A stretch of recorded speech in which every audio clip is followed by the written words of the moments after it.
नमस्कार फ्रेंड्स, एक बार फिर से स्वागत है हमारे यूट्यूब चैनल में। आइए देखते हैं 4.2 का क्वेश्चन नंबर 3 क्या कहता है। Find two number whose sum is 27 and product is 182। बोल रहा है कि आपको ऐसा नंबर निकालना है जिसका यदि मैं सम करूं तो 27 आए, ठीक है, और उन दोनों नंबर्स का यदि मैं प्रोडक्ट कर दूं तो मुझे 182 मिले। तो चलिए देखते हैं। पहला नंबर, भाई टू नंबर्स निकालने हैं, तो मैंने फर्स्ट नंबर को ले लिया कि मेरा जो फर्स्ट नंबर है वो कितना है, यक्स है। अब ध्यान से देखिएगा, बोल रहा है कि दो नंबर का सम कितना है, 27 है ना। दो नंबर का सम मुझे कितना दिया हुआ है, 27 दिया हुआ है।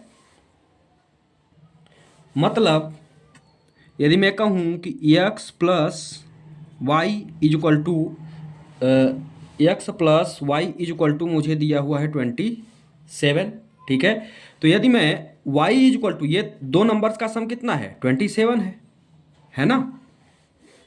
तो यदि मैं यहाँ से y इज इक्वल टू, मतलब यदि मैं second number y is equal to निकालना चाहूँ तो मुझे कितना मिल जाएगा, 27 माइनस एक्स।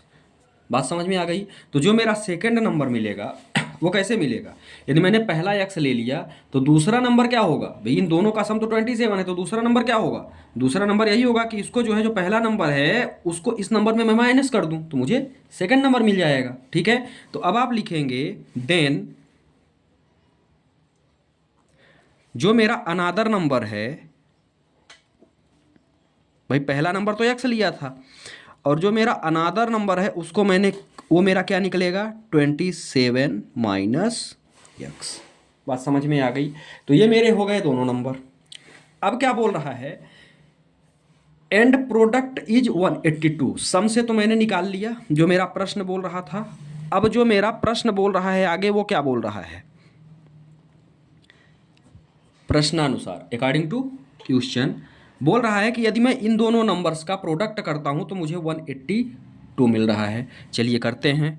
यक्स प्रोडक्ट है 27 माइनस यक्स, और ये कितना मिल रहा है मुझे, इक्वल टू में 182, ठीक है। इसको सॉल्व करते हैं, इसका मल्टीप्लाई करेंगे तो ये क्या हो गया, 27 x minus x square minus 182, और इज इक्वल टू में क्या मिल गया, जीरो मिल गया। इसको जो है क्वाड्रेटिक इक्वेशन के रूप में हम जमा लेते हैं। तो पहले क्या, ए एक्स स्क्वायर है जो कि माइनस में है, यहाँ पे क्या बचा मुझे, प्लस 27 एक्स प्लस 27 एक्स, और यहाँ से भी मुझे माइनस है 182 इज इक्वल टू में क्या आ गया, जीरो आ गया।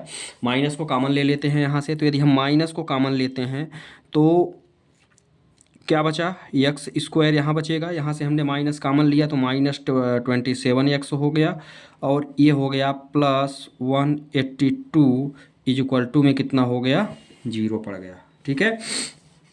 माइनस को इधर लाओ तो जीरो हो जाएगा।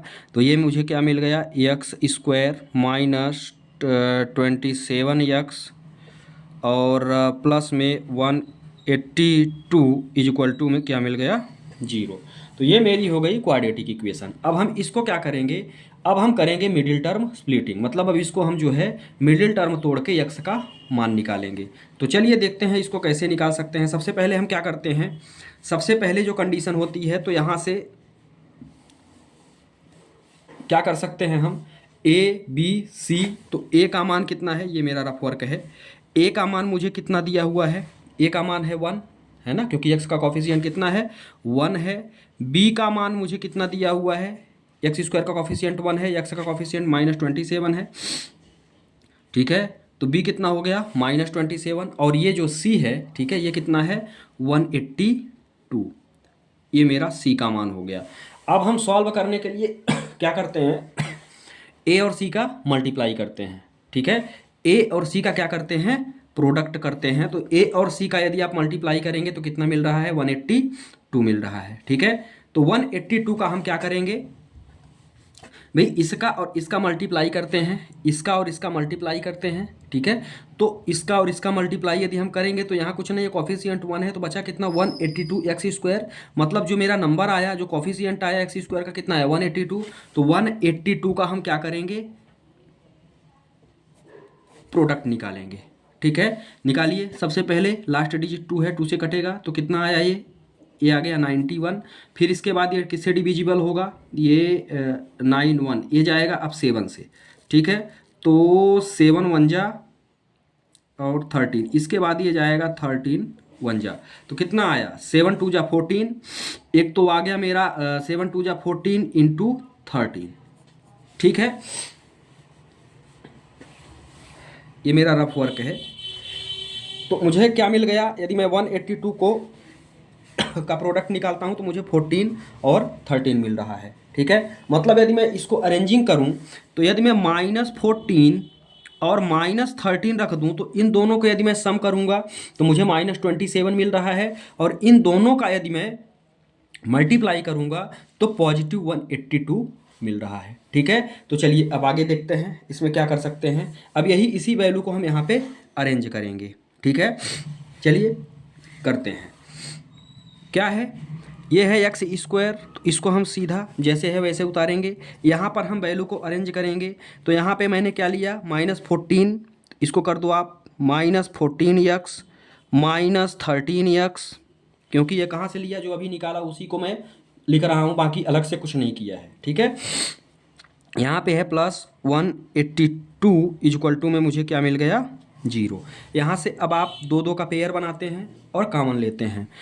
इन दोनों का पेयर बनाया तो यहाँ पे हम x कॉमन लिया, यहाँ से हमने x यदि कॉमन लिया तो यहाँ क्या बचा x, एक x निकाल लिया तो एक x बचा, और यहाँ पे बच गया मेरा 14, ठीक है। इसके बाद यहाँ से आप, यहाँ 13 है, ठीक है, तो यहाँ से आप यदि -13 को कॉमन लेते हैं तो यहाँ भी मुझे क्या बच गया x -14 बचेगा, ठीक है। ये हो गया इक्वल टू 0 के। बात समझ में आ गई।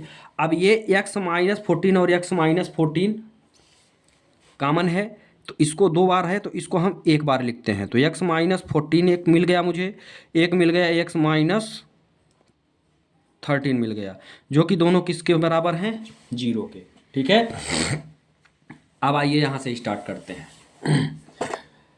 तो अब इन दोनों को, जो ये दोनों मुझे मिले हुए हैं, ध्यान से समझिएगा, इन दोनों को हम क्या करते हैं 0 के बराबर कर देते हैं।